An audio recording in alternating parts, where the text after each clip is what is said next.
Hi, I'm Hat, alias Jim Longboat. Thanks for stopping by. If you like these stories, I'm going to tell another story of my childhood days. And if you like what you see, don't forget to subscribe, hit the notification bell, and give me a thumbs up if you like it. This next story takes us back about 66 years. One Friday night, my father had a motorcycle, and they were teamed up with a couple of friends of theirs, and they were going to go on a motorcycle trip to New Hampshire. And we lived in Massachusetts at the time. I remember they hired a babysitter. A girl came down, and we didn't see her much because we played with us, outside, and we were in and out. I don't even remember her being there or what she looked like. But anyway, uh, they left us with the babysitter, and off they went. Well, we had a little supper there, had a sandwich or something, as I remember, and sitting around in the evening, I got bored. And back then, they could have called me Jim, they could have called me James, uh, could have called me Jim Bob, Jimmy, but they didn't. They called me Jamesy. So that was my handle, and because you all know me as Hat. But anyway, this is what happened. Now remember, I was there with my middle brother, Brad. He was older than I was, and Charlie, which was the oldest of the three of us. And Charlie was probably 11, 12, something like that. But anyway, I was getting bored because usually in the night time on the weekend, my mother and father would take us for a ride in the car and we'd get an ice cream. And it would make a loop that was probably about 8 or 10 miles around the neighborhood. And so I acknowledged to my brothers that I wanted to go for a ride. Well, father had an old Chevrolet, a 51 Chevy out back. It wasn't registered or anything, but it was a kind of a field bomber that he let us kids drive around with Charlie or whatever. Brad learned how to drive after a while. And we used to ride around the backyard. Well, Charlie said, I'll take you for a ride.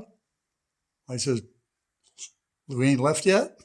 so the babysitter was talking on the phone like all good babysitters do to their friends. And she came to us and said, I'm going to go up the road a little bit and meet with one of my friends. You guys will be all right for a while, won't you? And we said, sure, yeah, have at it, So she left and walked up to a friend's house. Well, Charlie went out back because my parents had long left, when they had gone on their trip to New Hampshire, and they were going to spend the night and stuff. They had tents and whatever. But anyway, Charlie went out back and got that car and got it started, brought it around in the driveway. Well, before you know it, I piled in the back, Brad got in, Charlie got in with his pillow because he was so short he couldn't see over the steering wheel, and off we took. Went out on the tire and we beat feet for the circle. So we kept going. I remember going up a highway, and then we came to a big rotary circle. Well, he started in the rotary circle, and you had to take the first exit off the rotary, and there was a little dirt road up a ways beyond this gas station that we took to go back home, and it brought us right in a big loop right back to the house. Well, we made it to that dirt road, and we started up there, and we just got out of sight of the main road, and the car stopped. The doggone thing ran out of gas. Well, here we were, mired. And Charlie says, oh no. I said, what do we do? And cars were coming by. He's like 12 years old. So a car would come by and he'd say, quick, get down. And we'd all get down on the floor, real suspense. I was really excited. So finally he said, I think the old man's got a can in the trunk. So he got out with the keys, opened the trunk. Sure enough, there was a gas can in there. He says, look, you guys stay down on the floor. Don't let anybody see you. And I'll go back and get some gas. Well, he took off. Now, that gas station was owned by a fellow by the name of Dick Dunbar. And he knew us as kids. Well, he didn't know me because I wasn't in school yet, but he knew my brothers because they rode the school bus. And he was the school bus driver.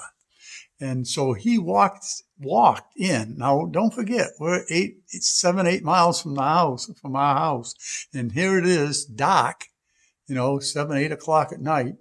And Charlie walking down the road with this gas can. He walks up and Dick came out and he says, "Charlie, what are you doing here?" He says, "Oh, I need some gas for the tractor."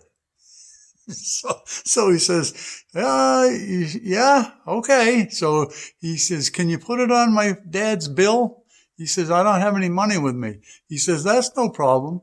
What are you doing way out here in the middle of the night walking? Did you walk from the house?" He said, "Yeah, it was a nice night. I thought I'd just walk there and, get some exercise."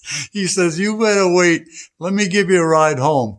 "Oh, no, I don't want no ride," he says. No, that's okay. I'll be just fine. No, I need to walk anyway, Luckily, he talked him out of that ride because he would have left us on the side of the road. But anyway, he walked up and sure enough, good old Charlie, he lifted the hood and poured a little in the carburetor like Dad showed him and put the thing back on, shut the hood, started it up, and he put the gas in, only a gallon or two, enough to get us home. And we were good to go. So we were on our way, and we were on our way home. Now, meantime, back at the ranch, I should say the home, my mother got freaked out in New Hampshire with the mountains. They were going through the hills on the motorcycle, weaving back and forth, and she got claustrophobic or something. She says, "Stop. I can't take this any longer. I can't do this. I'm done. We're going home. It feels like the world's closing in on me." Well, unbeknownst to them, they had to come back, and it was late at night. By the time we got back, it must have been after 9 o'clock at night. And meanwhile, I don't know even what happened to the babysitter, whether she came back and told them, no, she couldn't have, because she wasn't even there yet. She was still up to her friends.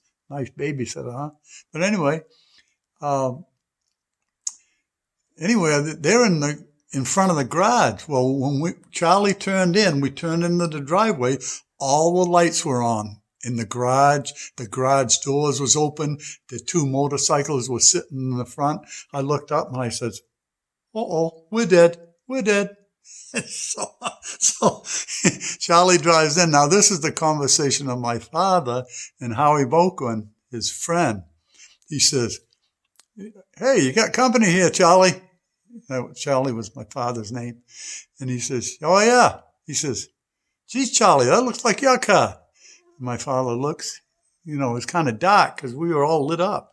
He says, "It does look a little bit like my car, don't it?" "That is my car." He says, "and he got no plates on it."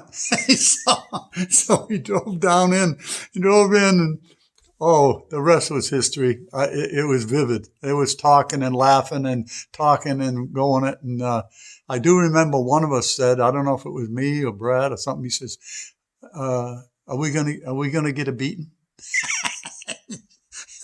That's all I remember. But anyway, we made it home safe. I got my ride, and babysitter, I think she got fired, and that was it. Anyway, that was our little mystery ride that took place. That was a true story. How Charlie took us for a ride. That was really cool. But anyway, I never forget those memories. If you have any ideas you want to throw to me, send me a message. I love you guys. Have a good day.